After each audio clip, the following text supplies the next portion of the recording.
Welcome to the Ryan Frank Podcast. Ryan is a family man, first and foremost, but he's also a pastor, publisher, and serial entrepreneur. This podcast will help you think, work, and create like never before. Welcome to the Ryan Frank Podcast. This is Ryan Frank, and I want to thank you so much for tuning in today.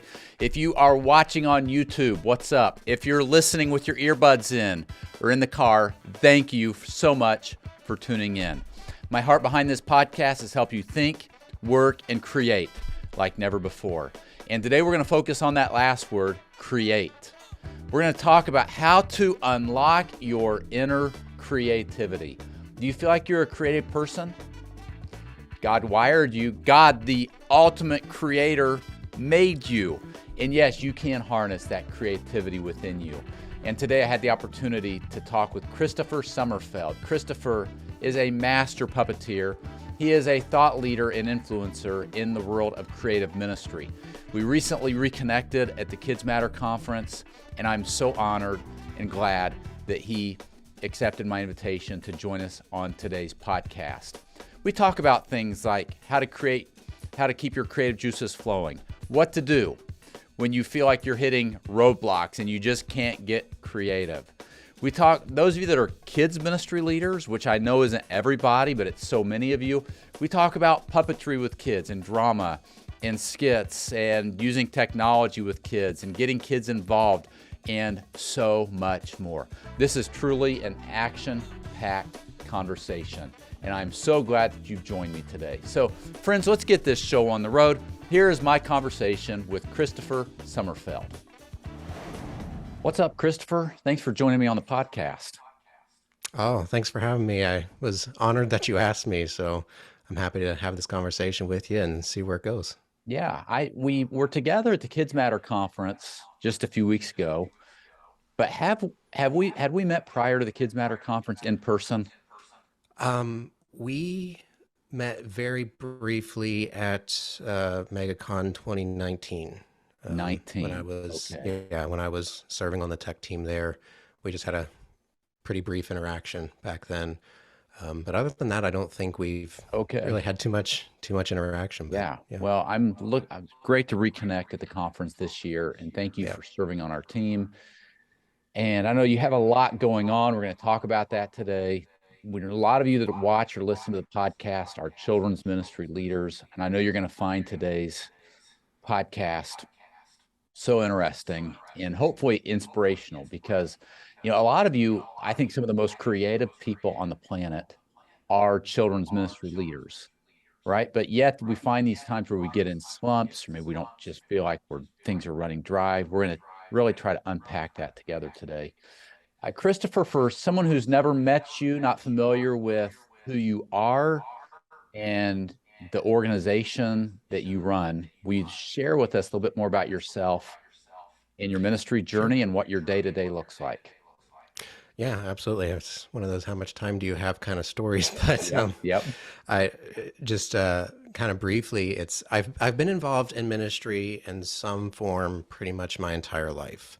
I grew up with my mom being highly involved in children's ministry at the church that I grew up in way back when. And for me, it was pretty normal to always be at church, whether that was prepping for vacation Bible schools, Sunday schools, children's church. We were always doing something. And when I was 3 years old, I saw a family ministry that travels full time. They came to our church and they had a puppet. And that's really where a lot of my journey started, because what I do is a lot of puppetry and creative ministry focused. And something sparked, and nothing really happened with that for a few years. And then another ministry came to our church that was puppet ministry, and I fell in love with it all over again. I was about 5 years old at that point. So this one I remember more specifically. And I can to this day remember the things that they did, the routines that they did. They did blacklight puppetry, which was really, really cool way back when. Yep. And fast forward, when I was 11 years old, I was able to actually join that ministry. Of course, throughout the years, I was serving with my mom, doing different things with children's church, using puppetry in there. But yeah, 11 years old, joined a puppet ministry, and then God started opening doors, even at such a young age, because that's when I met Dale Von Sagan, who him and his wife Liz founded One Way Street, which was probably the largest puppet creative ministry supply company back in the 70s, 80s, 90s. Yep. They pioneered so much. They did. And then started just being able to go to different conferences and training events that they did. Also, the Fellowship of Christian Puppeteers conference. I got to go to several of those. And then God just started opening the right doors where I started meeting these people who I always viewed as like top notch, they were like the top of the top. And they started taking me under their wing because they recognized something inside of me. And to this day, I'm so thankful that God made those connections. And then I was with that puppet ministry for 4 years. And then God pulled me away from it. And I knew it was time to continue on to something else. Didn't know what that was. I didn't necessarily want to leave, but I had to be obedient. Yeah. And then that opened doors for my family to actually start a ministry, and we did that for several years. But also in the midst of all that, when I was 21, I started a company called Kristofer Sommerfeld Productions. And I didn't really do anything with it for about 2 years. And then in 2015, I launched a brand called Puppeteer. Now, rewinding a little bit here real quick, when I had joined that ministry when I was 11 years old, I also had an interest in making puppets. So what I did is I took an old towel, I took some old cardboard, scrap pieces of foam, and I made my first puppet. Yep. And it, to this day, sits here in our office in Pennsylvania in a display case as a little reminder of, where I started. That's neat. But with Puppeteer launching in 2015, I wanted to make puppets that were affordable yet high quality, that people in children's ministry, puppet ministry, schools, churches, even for use in the home. And that grew. And then I continued meeting people. One important connection that I made when I was about 14 years old was with Dave Prevett, who was highly involved with One Way Street. And he goes back farther than One Way Street, even with some of his companies there in Nashville area. But I learned a lot from him. And in 2018, he sold me his company, Play Soup. So we were running publication and Play Soup. In 2020, I acquired the creative arts store from my friends Trent and Jessica Black. And that opened up more than just puppetry, because I had been wanting to branch off into more creative ministry supplies, but just wasn't the right time, and I wasn't sure where that direction was coming from. And then that happened, and we were able to branch off into that. And then the most recent adventure that we've been taking happened in March of last year. And that's when I got a phone call, and I went out to Colorado, and I acquired all the assets that formerly belonged to One Way Street. And they had since changed their name to Creative Ministry Solutions. But we have relaunched that here this March. And it is now called One Way Squared, and we're honored to be able to continue on that legacy of puppetry and creative ministry and bring it into the next generation. So that's a little bit about what I do. Also served as the vice president and president for the last 10 years, for the 11 years for the National Fellowship of Christian Puppeteers, but that's a title that I just passed on here in July on to the next president, and I serve as more of an advisory role at this point. And now it's time for me to focus on where's God taking this next. So Yeah. Yeah. Wow, what a story. And I love that. Well, there's a lot that I love about that story, but I love how God began to spark that, put something in your heart, even as a 5-year-old, Mm, um, that is still carrying with you today. So yeah. have you, just on a practical level, with these 3 or 4 various organizations that you've acquired, are you running those as separate, still a separate, like do they have separate websites, different stores? Have you brought them all together in one location? So you're a business guy. So from the business standpoint, it's all under Kristofer Sommerfeld Productions, but each brand still has its own brand identity and their own separate websites. Gotcha. Gotcha. Yeah. Okay. Okay. Well, I love that. I was taking a trip down memory lane as you were sharing some of those names, because these are great people like Dale and Liz Von Sagan, Hmm. who have both been, of course, Dale's gone home to be with the Lord, but both Yeah. pioneers really in children's ministry. And we're Hmm. doing cutting edge children's ministry stuff, Yeah. back in the day. And I know as a young Yeah. kids pastor, and even when we launched Kids Matter, that young entrepreneur learned a lot from Dale Von Sagan. And Mm, I had the opportunity to travel with him a few places and just watch him and observe him. And I remember one thing, I'm sure you have a lot more stories than I do on Dale Von Sagan, but one thing that I remember from a business perspective or a sales perspective is I was with him. We were in, I think, Mishawaka, Indiana. They were doing a one-way street, I don't know, 1-day event or 2-day event or some puppet yeah. festival. Yeah. Training. Yeah. Yeah, up there. And he had all these tables set up with all of these products and resources. And he opens up this box and he starts laying out about 10 or 12 cassette tape players. And he said, Ryan, if people can't hear it, they won't buy it. They've got to be able to hear Hmm. those songs. Of course, this is before the internet, and before you pull everything up on your phone. He's like, they won't buy this cassette tape unless they can Yeah. hear the cassette tape. Um, but that's so neat that God gave you the opportunity not only rub shoulders and learn from Dale and Liz, but to really take their legacy and move it forward. I've got Yeah. a list of questions I would love to talk to you about around Sure. creativity. But first, I would love to hear just on, because we have so many kids ministry people watching or listening to the podcast, is puppet ministry, give me your take on puppet ministry. Is puppet ministry something that was great 20 or 30 years ago, but it's had its day? Or is it still effective today? I mean, can puppets, I think I know how you're going to answer this question, but I want to hear it from you.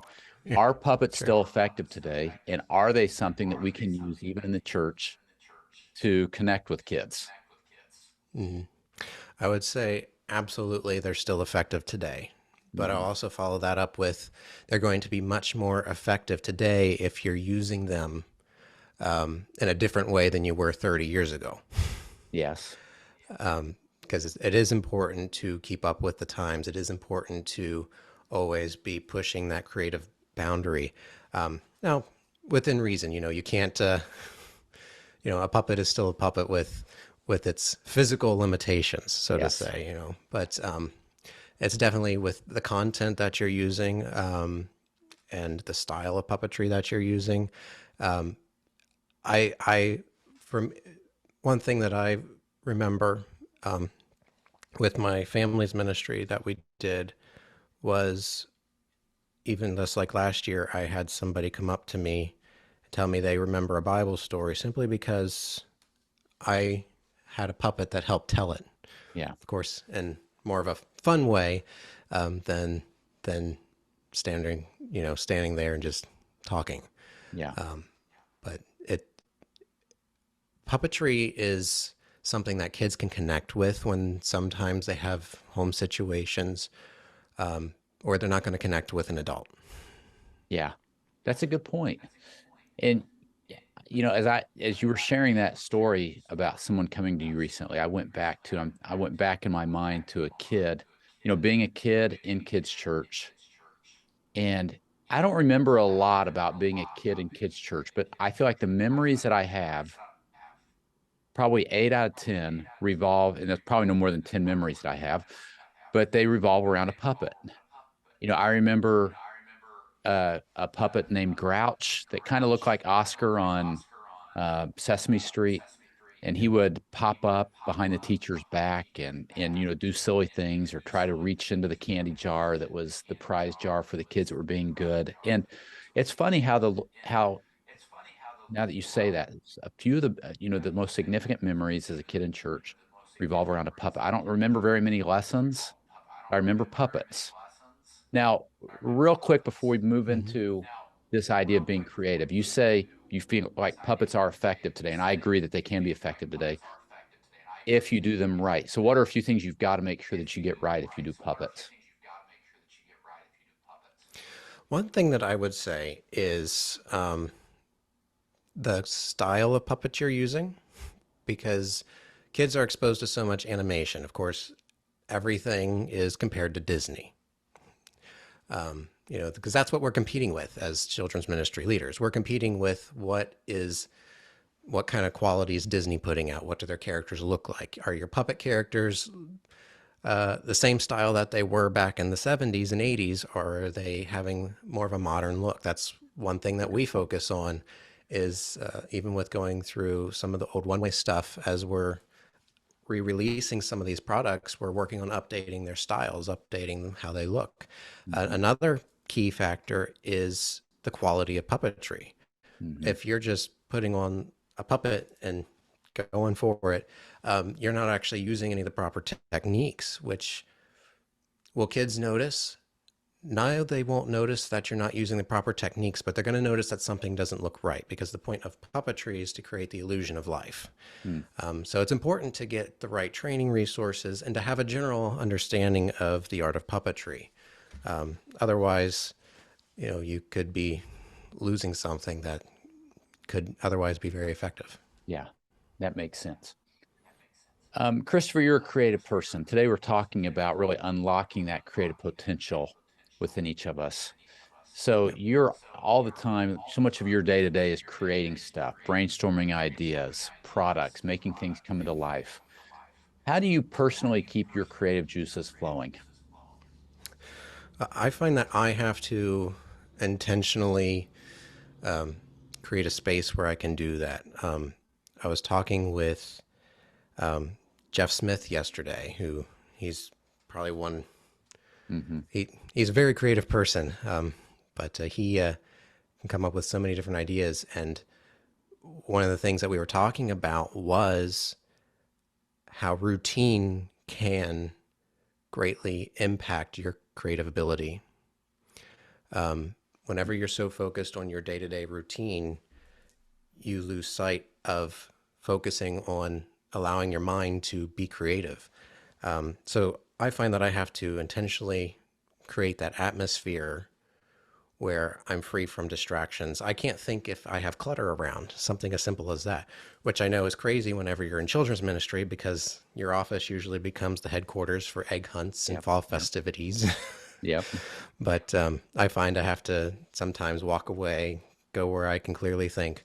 Sometimes for me, that's going for a walk. Sometimes for me, that is in the shower, wherever I have time that I'm free from distractions, free from, a device going off. Yes. And I can just focus on what is the end goal that I have, what creative art form am I going to be using, and then going backwards from that point. So You ever find yourself just in a slump where it's like you're just hitting a wall and like, man, I'm just not feeling creative today? yes, Yes. yes. And for me, because while I'm in creative ministry and all of my businesses are creative ministry focused, I find myself constantly going, I do not feel very creative, because I can get so slugged down by the day-to-day business duties. It was a lot easier to be more creative when I originally kind of started this, because I wasn't so focused on, taking care of my staff and taking care of all these customers and answering all these questions. It's very easy to get lost in the day-to-day. Yeah. But I have found that when we, partner with Holy Spirit and allow ourselves to focus on what's this goal here, that he helps us. Yeah. And he will, won't he? Do you ever find that just get burnout, that you are like in a creative burnout? Like, man, especially I would think in a role like you play where you are just living in this creative, you're trying to keep all this creativity happening. Do you ever burn out? And if so, have you put any habits or systems in your life? I know you just mentioned a few things like, hey, make sure you're leaning on the Lord, walking Yeah, with the yeah, yeah. Lord. But are there things that you do to really help you avoid getting burnout creatively? Yes, and for me, that's whenever I'm feeling that way, that's whenever I find I have to put myself in a place with other like-minded people. So that would be like a phone call to someone that's in my field that I'm good friends with. Usually, what ignites my creativity the most is getting away and going to a conference. Just like being at the Kids Matter conference. Even though that wasn't creative ministry focus, it's children's ministry focus, but there was some creative ministry stuff there, and there were people there that I was able to talk to. I had a few people come up to me each day saying, "Are you the guy that took over one way?" Oh, And it was that's nice neat. to Yep. have those conversations and connect with people. And that's what gets my creativity back whenever I'm feel like I'm just hitting that wall. Yeah. So just networking, being with other people. Yeah. Yeah. I share, I think I'm similar. For me, yeah, getting away sometimes is a huge boost, or a shot in the arm. Just getting away from whatever your day to day is. If you can just get away, whether it's a conference or a day off or a couple of days off. But yeah, being with other people in a conference environment for me is huge. Yeah. Just speaking of the Kids Matter conference, and a lot of what you create is for people who are working with kids in a church setting or an educational Mhm. setting. What do you see people doing creatively with kids to really keep them engaged and inspired? I mean, we've talked about puppets. Are there other teaching techniques that you can use to really connect with kids and take those lessons that could be boring and make them special and full of life? Yeah. Yes. Yes. Because it doesn't end with puppetry, with being creative. There's certainly other creative ministry avenues that we can go down. For some, a lot of it is finding what children are in your setting. Because Yeah. there's going to be a whole spectrum of different learning styles, lifestyles, different home situations, and it's going to be what is different ways that they connect. Some Sometimes it's focusing on. Sorry, I lost my train of thought. No, you're But good. Yeah. no, it's focusing on being creative in the different arts that there are. Okay. Yeah. So sometimes it's incorporating drama skits into your children's ministry, but allowing those kids to participate. I think it's become very easy to push play on, a video Hmm. instead of having a personal connection with the child. Yeah. Which I was actually that way when I was younger. I struggled to connect with the lessons that the teachers were saying because it was, how many times when you're a kid do you hear the story of Jonah, David and Goliath, Hmm. Easter, Christmas, and then the next year you just kind of go through, repeat the cycle. But it was always the same thing. It was always the teacher standing there. Sometimes it was flannel graph. Ooh, Yeah. it was, big deal when the flannel graph board came out. Hmm. But but allowing kids to participate and engage, whether that be have them play different parts for the Bible story. Hmm. Let's say Shadrach, Meshach, and Abednego. Have three kids come up and be them. Yes. Use simple costuming and props. These are the things that's going to make them connect and understand the Bible stories. And then they're going to want to be engaged in church instead of bored. Yeah. So, Yeah. I think you're right. It takes a little bit of work, doesn't it? And it's something that you've got to think about before Sunday morning. But boy, if you will put some work into that and give it some forethought, it can take those lessons to a whole new level and make connections that you really weren't making before. What would you yeah. say, Kristofer, to someone who maybe feels like they just aren't that creative? And I know that there are people that love the Lord, they're good people, but they just feel like I'm not much of a creative person. Yeah. What is there hope for them? I mean, are there things that they can do to unlock that potential within them and get more creative? Absolutely. The first thing I would say to that is we serve a creative God. And I mean, look all around us. It's literally called creation. And we're made in whose image? We're made in God's image. Yeah. So we have the creative potential in us. It's there. It's woven into our spirit, into our DNA, because we were made in the creative God's image. Mm-hmm. And a moment of truth is that I don't consider myself, as I said earlier, to be the most creative person out there. But it could be because I know so many people who I consider to be like uber creative. They can come up with ideas for anything. And sometimes I'm back going, I have to do what now? But the thing we need to focus on is looking for the creativity. If we're not looking for it, it's never going to show up. You know, we have to be intentional about looking for it. And that's, like I mentioned Jeff Smith earlier, one of his favorite routines that he does is called the rich young ruler. I don't know if you've ever seen him do this before. No. But he uses, here, and I actually thought we might talk about it. Yeah. He uses a carpenter's ruler. This is very similar to the, I think it's story sticks. Yes. That, what he did. But Jeff's been doing this routine for 20, 30 years maybe at this point. Okay. But he starts off by saying, this is the story of the rich young ruler. And then he talks about how he was wealthy beyond measure. And he goes through the whole story and makes different shapes. And then at the end of it, he brings it back into, this is the story of the rich young ruler. And I've been around when people have come up to Jeff and been like, how did you come up with that? Yeah. Like, I can't come up with that stuff. And his response is always the same thing of, because I was looking for it and you weren't. Yep.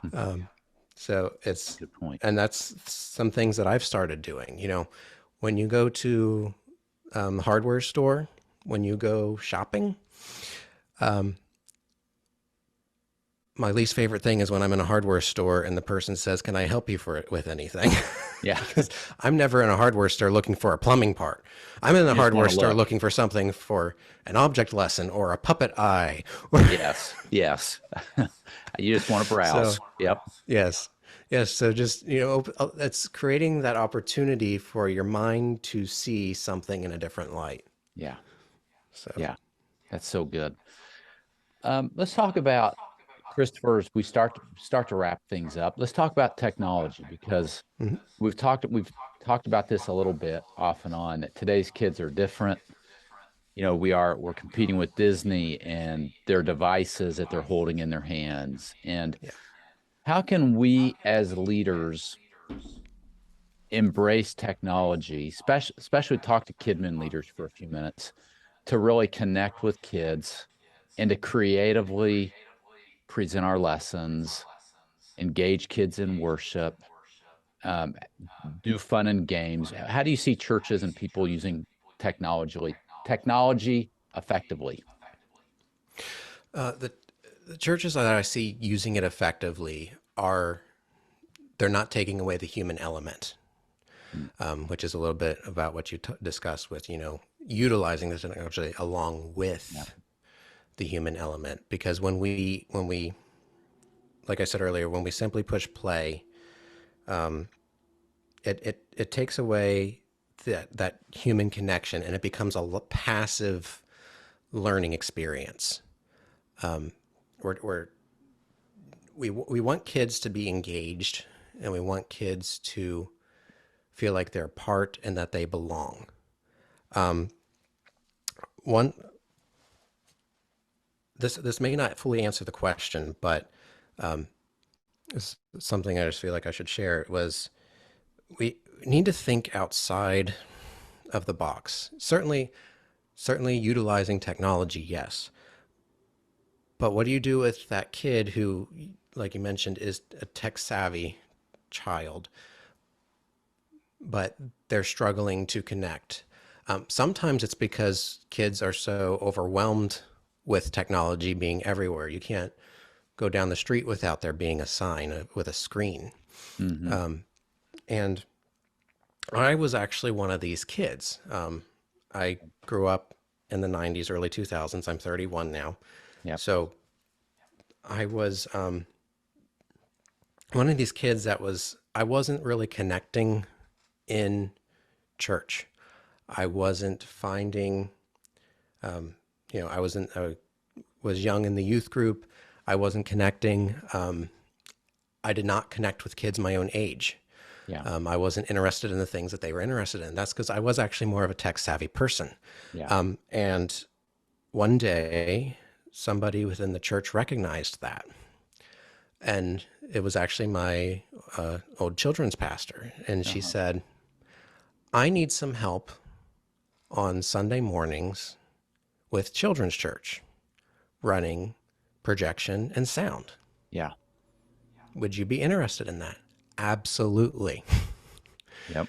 So I started serving in tech ministry within our church long before not long before, but before I was actually involved in creative ministry. And somebody recognized that in me as a young one and gave me an opportunity and a place to serve, which in turn helped me to connect within the church and better understand what was going on. So it's not that they were doing anything wrong with how they were using the tech and presenting things, but I was on the wrong side of it. Right. Yes. Yes, there's actually some churches that have been starting. Since I'm in creative ministry field, that's where my mind goes to with a lot of stuff. But something that I've been hearing more and more often is I'm getting these phone calls of, we have these kids that want to serve in the church, but there's nowhere for the children to serve. So they're starting creative ministries because they see, well, the kid over here who's usually Wow. a little more dramatic than the rest of them is perfect for doing dramas and skits. Yeah. The kid over here who loves technology is perfect for running that sound and that lighting and the projection. Yeah. Another powerful tool is sign language in worship. That's something that my sister, she studied sign language, and she can take a worship song and usher in Holy Spirit more than That's somebody great. on a stage singing can at times. Yeah. And That's great. but then that opens up a whole nother place for deaf children to connect. So there's so much that can be done outside of standard technology, but allowing the kids to incorporate where their giftings are. I love that. Which I don't think that answered that question at all. But No, but I'm so glad we talked about that, because that is such an important point. Yeah, that God, first and foremost, God has wired these kids to serve, and we need to create opportunities, and then look for those kids that really think about all of the kids in your ministry, and are they serving, and how can they serve? yeah, But because Kristofer, I appreciate you being vulnerable and sharing that. Yeah, look for the Kristofer in your children's ministry, in your youth group, and get them plugged in. yeah, because you want them to find belonging in the church. Otherwise, they're going to start looking elsewhere. Yeah, that's And exactly right. Yes. children's ministry is, I believe, the most important ministry in a church. I also believe it should be the most well-funded, but we all know that's Well, that's not always true. the case. But No, it's not always the case. you know, it is But they are the future, and if we're not investing in them, there is no future in the church. yeah, that's exactly right. Kristofer, before we get to our final two questions, Sure. what resources or books or practices have you put in place to really help you develop your creative skills? Or do you find that I haven't needed that. I was just kind of born creative. How would you answer that question? For me, it was a lot of training conferences. Okay. Yeah. For me, it was because I've never been a big reader. I'm wired a little different. Yeah. I've never been one that just goes, I want to learn about this, so I buy a book about it. What I do is I watch videos to learn. I talk to people who are now my friends. I put myself in a place where I was willing to learn, and I was allowing God to just make connections, and I was allowing Him to guide me and direct me, and that's been my focus with my business is, Lord, what do you want? Yeah. Not what I want, but what do you want? But resources, it's the biggest thing for me is networking and just talking with others and learning from them and their experiences. A lot of the one-way street training events and conferences and resources were big for me. Yep. Yep. So yeah, it's just connecting with people was really where I got that from. Is there anything you wish you could go back and tell yourself when you were 22 years old? When I was 22, I would have Yeah. been a year into having started my business, Okay. but I wasn't Yep. doing anything with it. Okay. But what I would say was, keep going, Yeah. keep following God's leading, because that's been the biggest thing. Is I know when I've stepped out on my own, and that's never goes the way that we think it will. Yeah. Because when we're doing our best to follow Him, follow His leading, even when it doesn't make sense to us, there's been a lot of times where I've gone, God, are you sure that that's what we should be doing here? Yep. And He's always like, yes, Yep. follow. So it would just be, don't be afraid, go for it, buckle up and hold on. Yeah. I love it. All right, Kristofer, thank you so much. Let's wrap up. I always like to end the podcast with these two questions. First of all, what's your favorite Bible story and what makes it your favorite? I actually had to give this one some thought, because I knew you were going to ask that question. Yep. And it changes. But I would say at this moment, I would pick David and Goliath. Simply because David was one who didn't see the situation the way that everyone else did, which is usually my thought process too. Yeah. So Yep. I feel like I can relate to that. And I can relate to saying, yes, it looks this way, but God right now wants me to take what I have and use it and trust Him with the rest. Yeah. So that's been something that I've been thinking about here recently, was just, like just yesterday, something happened that I was upset about. I was like, oh man, I wish this wouldn't have happened. But God was like, I've got this one. Let me take care of it. It's Yeah. like, okay, I know. I'm sorry. Yeah. So Yeah. yeah. What a great story. And what about this? Thank you for sharing that. I love that story too, David and Goliath. Number two, what's something big that Kristofer's working on right now? Lots of things that I'm working on right now. The biggest thing that I've been trying to focus on is one way, and bringing it into the next generation, allowing, what does creative ministry in children's ministry look like? That has been my focus for most of this year.